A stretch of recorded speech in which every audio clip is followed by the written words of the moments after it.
হাসপাতালে যুবককে পিটিয়ে মারার ঘটনাকে ঘিরে ছড়ালো চাঞ্চল্য। ঘটনাটি ঘটে মঙ্গলবার। ভদ্রেশ্বরের বিঘাটির বাসিন্দা সুপ্রিয় সাঁতরা নামে এক যুবকের সঙ্গে ভদ্রেশ্বরের বাসিন্দা গৌতম দাসের বাঁধে বচসা ভদ্রেশ্বর স্টেশন রোডে। গাড়িতে ধাক্কা লেগে রাস্তায় পড়ে যান ওই ব্যক্তি। বচসা চলাকালীন গৌতমকে লোহার রড দিয়ে মারে সুপ্রিয়, যার জেরে মাথা ফেটে যায় তার। তড়িঘড়ি তাকে গাড়ি করে নিয়ে আসা হয় চন্দননগর হাসপাতালে চিকিৎসার জন্য। চোট সামান্য থাকায় চিকিৎসকেরা গৌতম বাবুকে প্রাথমিক চিকিৎসার পর ছেড়ে দেয়। ঘটনার খবর পেয়ে হাসপাতালে উপস্থিত হয় গৌতম বাবুর ছেলে এবং তার পরিজনেরা।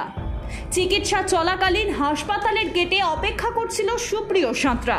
কেন তার বাবাকে মেরে মাথা ফাটানো হলো, এই নিয়ে গৌতম বাবুর বাড়ির লোকের সঙ্গে বাদানুবাদে জড়িয়ে পড়ে সুপ্রিয়। শুধুমাত্র তাই নয়, কয়েকজন মিলে বেধড়ক মারধরও করে সুপ্রিয়কে। মারধরের জেরে হাসপাতাল গেটেই লুটিয়ে পড়ে সে। তাকে তড়িঘড়ি হাসপাতালে নিয়ে যাওয়া হলে চিকিৎসকেরা সুপ্রিয়কে মৃত বলে ঘোষণা করে। ঘটনার খবর জানতে পেরে ভদ্রেশ্বরে উপস্থিত হয় সুপ্রিয়র বাড়ির লোকজন এবং গ্রামের বাসিন্দারা। হাসপাতাল চত্বরে ছড়ায় উত্তেজনা। শুধুমাত্র তাই নয়, পুলিশকে ঘিরেও শুরু হয় বিক্ষোভ। পরিস্থিতি নিয়ন্ত্রণে আনতে চন্দননগর থানা থেকে বিশাল পুলিশ বাহিনী মোতায়েন করা হয় হাসপাতালে। হাসপাতালের গেট বন্ধ করে দেওয়া হয় বলেও খবর। ঘটনায় পুলিশ 5 জনকে ইতিমধ্যে আটক করেছে। রেস্তোরাঁর মালিককে সপাটে চড় মারার অভিযোগে কয়েকদিন ধরেই শিরোনামে অভিনেতা তথা বিধায়ক সোহম চক্রবর্তী। আর এবার আরও বিপাকে পড়লেন অভিনেতা।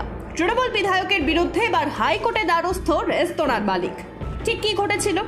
গত শুক্রবার অর্থাৎ 7ই জুন কলকাতা নিউ টাউনের একটি রেস্তোরাঁয় শুটিং করছিলেন অভিনেতা সোহম চক্রবর্তী।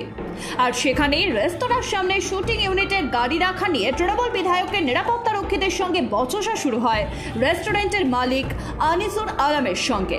শুটিং ফ্লোর থেকে বেরিয়ে আসেন সোহম চক্রবর্তী এবং তিনিও বচসায় জড়িয়ে পড়েন রেস্তোরাঁর মালিকের সঙ্গে।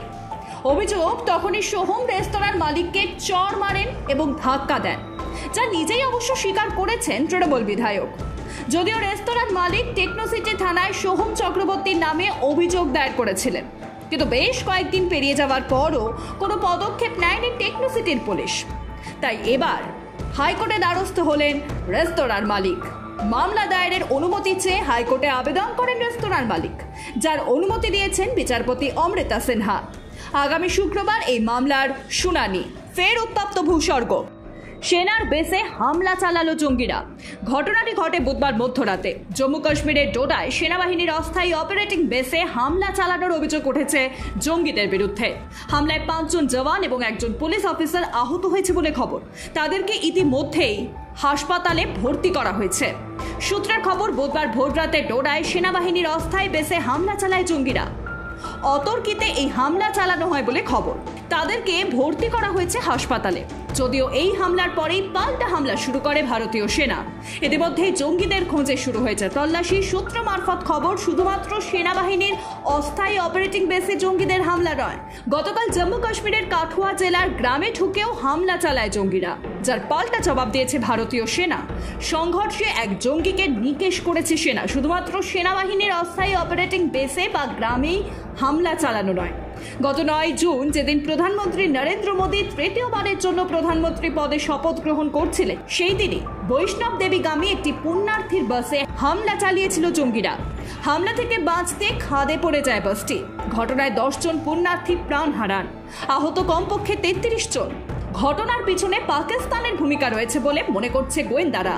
সোমবার অর্থাৎ 10ই জুন বর্ধমান শহরের বাদশাহী রোড এলাকার পরিত্যক্ত জঙ্গল থেকে উদ্ধার হয় এক অল্প বয়সী মহিলার ঝুলন্ত মৃতদেহ। দেহটি উদ্ধার করে বর্ধমান থানার পুলিশ। ময়নাতদন্তের পর জানা যায় মৃত মহিলাটির নাম সোনিয়া দাস, বয়স আনুমানিক 22 বছর। ময়নাতদন্তে প্রাথমিক অনুমান আত্মহত্যা করেছিলেন সোনিয়া, কিন্তু সেই অভিযোগ অস্বীকার করছেন বর্ধমানের বাদশাহী রোড এলাকার স্থানীয় মানুষজনেরা। তাদের দাবি সোনিয়া আত্মহত্যা করেনি, তাকে খুন করা হয়েছে। জানা যাচ্ছে তার একজনের সঙ্গে সম্পর্ক ছিল। স্থানীয় বাসিন্দাদের দাবি সেই তাকে খুন করেছে। দোষীর উপযুক্ত শাস্তি চায় তারা। এই দাবি তুলে আজ বর্ধমান থানার সামনে বিক্ষোভ দেখান স্থানীয় বাসিন্দারা। এক নাবালিকাকে ধাক্কা মারল একটি পিকআপ ভ্যান। শুধু তাই নয়, কিশোরীর দেহ চাকায় আটকে থাকা অবস্থায় তাকে টেনে হিঁচড়ে নিয়ে যায় ঘাতক গাড়িটি। ঘটনায় গুরুতর আহত ওই কিশোরী, তাকে ভর্তি করা হয়েছে হাসপাতালে। ঘটনায় স্থানীয়রা ব্যাপক বিক্ষোভ দেখান। ঘটনায় গাড়ির চালককে আটক করেছে পুলিশ। ঘটনাটি ঘটেছে কামালগাছির কাছে। সেখানে মঙ্গলবার রাত 10টা নাগাদ মায়ের সঙ্গে টিউশন থেকে ফিরছিলেন ঢালিপাড়ার বাসিন্দা প্রিয়া প্রামাণিক। সে সাহাপাড়ার ক্রসিংয়ে সাইকেল নিয়ে দাঁড়িয়েছিল। অভিযোগ, সেই সময় একটি 407 পিকআপ ট্রাক সিগন্যাল ভেঙে দ্রুত গতিতে এগিয়ে যাওয়ার সময় ওই কিশোরীকে ধাক্কা মারে। একেবারে টেনে টেনে হিঁচড়ে কিছুটা দূরে ওই নাবালিকার দেহ নিয়ে যায় ওই ঘাতক গাড়িটি। তবে তা সত্ত্বেও দাঁড়ায়নি ঘাতক ট্রাকটি। দুর্ঘটনার পর চালক ট্রাক নিয়ে পালানোর চেষ্টা করে, তবে ঘাতক ট্রাকটিকে স্থানীয় যুবকেরা ধাওয়া করে পাটুলি ক্রসিংয়ের কাছে গিয়ে ধরে ফেলে। গাড়িতে থাকা বাকিরা পালিয়ে গেলেও চালককে ধরে ফেলে তারা। এরপর পুলিশ এসে অভিযুক্ত চালক ও ট্রাকটিকে আটক করে। জানা গিয়েছে ওই চালক মদ্যপ অবস্থায় ছিল। ঘটনার পরে স্থানীয়রা বিক্ষোভ দেখান। আহত ওই কিশোরীর অবস্থা আশঙ্কাজনক। স্থানীয় এক হাসপাতালে তার চিকিৎসা চলছে। নদিয়ায় ভারত বাংলাদেশি সীমান্তে কাঁটাতারের বেড়া কেটে গরু পাচারের চেষ্টা চালাচ্ছিল বাংলাদেশি দুষ্কৃতীরা। অত্যাধুনিক থার্মাল ইমেজিং যন্ত্রে দুষ্কৃতীদের উপস্থিতি বুঝতে পেরে বিএসএফ এর এক আধিকারিক সতর্ক করেন জওয়ানদের। এরপরে ঘটনাস্থলে পৌঁছে দুষ্কৃতীদের বাধা দিতে গিয়ে হামলার মুখে পড়তে হয় এক বিএসএফ জওয়ানকে। বিএসএফ সূত্রে খবর, নিজের আত্মরক্ষার জন্য পাম্প অ্যাকশন গান বা পিএজি থেকে ওই জওয়ান এক রাউন্ড গুলিও চালান। অভিযোগের পরে বাংলাদেশি দুষ্কৃতীরা ধারালো অস্ত্র দিয়ে ওই জওয়ানকে পাল্টা আক্রমণ করে। দুষ্কৃতীদের সঙ্গে সংঘর্ষে গুরুতর জখম হন ওই জওয়ান। পরিস্থিতি নিয়ন্ত্রণের বাইরে চলে যাচ্ছে দেখে অন্য জওয়ানেরা গুলি চালান, কিন্তু ততক্ষণে অনেক দেরি হয়ে গেছে। রাতের অন্ধকার এবং জঙ্গলের সুযোগ নিয়ে পালিয়ে যান দুষ্কৃতীরা। আহত ওই জওয়ানকে প্রথমে চিকিৎসা দেওয়া হয়, এরপর তাকে স্থানান্তরিত করা হয় কলকাতার এসএসকেএম হাসপাতালের ট্রমা সেন্টারে।